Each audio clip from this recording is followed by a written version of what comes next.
What's up, everybody? This is Danny Mathematics here with another example to explore. And today, guys, I want to go over example 3 of how to solve problems that deal with simple interest, okay? And once again, guys, here's an example of simple interest. And I said the same example in example 2 and example 1, okay? Let's just say that I had $100, right? And I wanted to open up a high yield interest savings account, right? So when I deposit my $100 into it, the bank is promising me 4% interest, right? That is my interest rate, meaning that annually the account is going to accumulate $4 based on the start amount of $100, which is the principal, okay? So after the first year, my account will increase to $104. After the second year, my account will increase to $108, right? So that 4% interest is $4 of $100, right? And that's what is going to keep building and keep accumulating in my account annually, okay? So that is a basic example of simple interest. So let's just go ahead and look at example 3. And remember, guys, within the simple interest formula, right? P is the principal or the start amount. The R is the interest rate. That is the interest rate. And we have to convert it from a percent to a decimal. T represents time, and it only represents time in years because, once again, simple interest represent the accumulation of value annually, okay? Meaning once per year, okay? And the I is, of course, the simple interest, which is the money or the value gained off the interest, okay? Or the interest rate. All right, so let's just go ahead and read number 3. Lil Baby, the rapper, decided to open a high yield savings account and deposited $40,000. After Lil Baby made no additional deposits nor withdrawals, okay? His account get hit with 5% interest annually. How much interest will his account earn after 12 years? What will be, my bad, that's a typo. What will be the imbalance after 12 years, okay? What will be the imbalance after 12 years? So it's 2 questions, guys. They want to know how much interest or value will the account accumulate over the next 12 years. And they also want to know what will be the total amount or the imbalance within this account after 12 years, okay? Those are the 2 questions that we have to answer. All right, so let's just go ahead and start off with the parts that we need, okay? So remember, guys, this is the formula that we're going to do, which is simple interest equals the principal times the interest rate times time in years, okay? So let's just start off with P. P is the principal or the start amount, okay? So the start amount, guys, the amount that he deposited into the account initially is $40,000.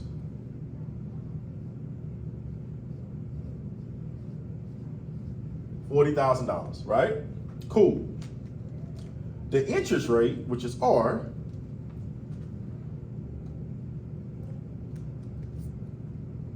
once again, this is the interest rate.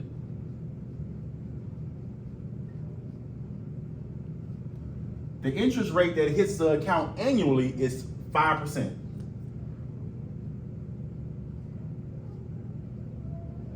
Okay? And then the number of years, the year span, right, is 12 years, right? The time span is 12 years.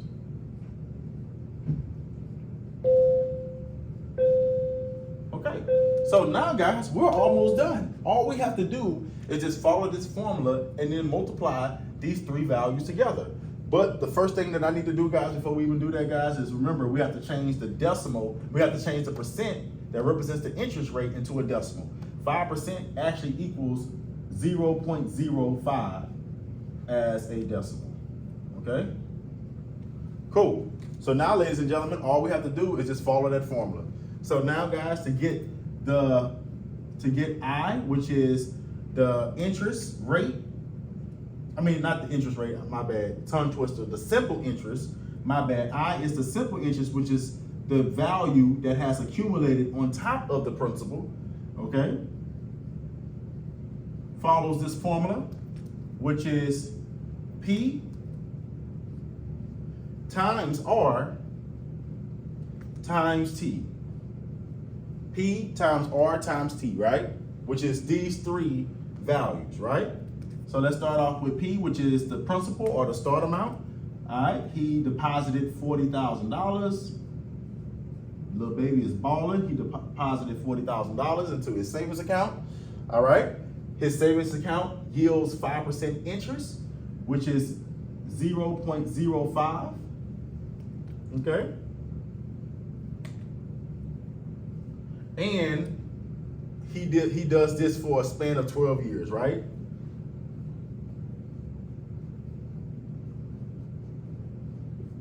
All right, so all you have to do, guys, is just get a calculator. Okay, let me find my calculator. Where it go?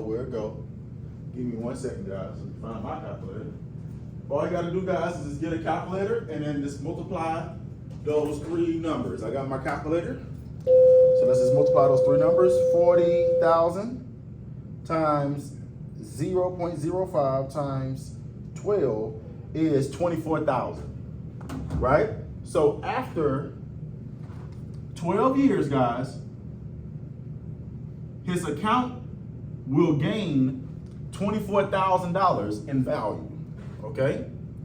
So that's the interest gain, right? Simple interest is just interest gain or value that's gained, okay? So I equals $24,000. That's how much the account has increased. It increased by $24,000, okay? So we have answered question number 1. Okay, we have answered question number 1. Now we're going to answer question number 2, which they're asking, okay, if the account has grown $24,000 and we started off with $40,000, then what would be the end balance, right? What would be the total amount within the account, okay? And in this case, guys, the end balance is simply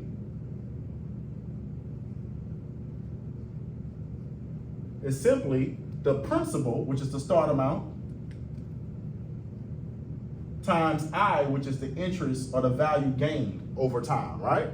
So all we got to do, guys, is just add 40,000 or add 24,000 to 40,000. Add 24,000 to 40,000. So let's do that, guys. So P is 40,000. That's how much he started off with. And over the span of 12 years, the account has grew $24,000. Okay, and then that equals an end balance of $64,000.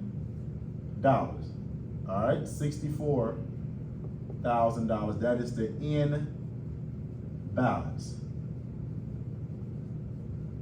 $64,000.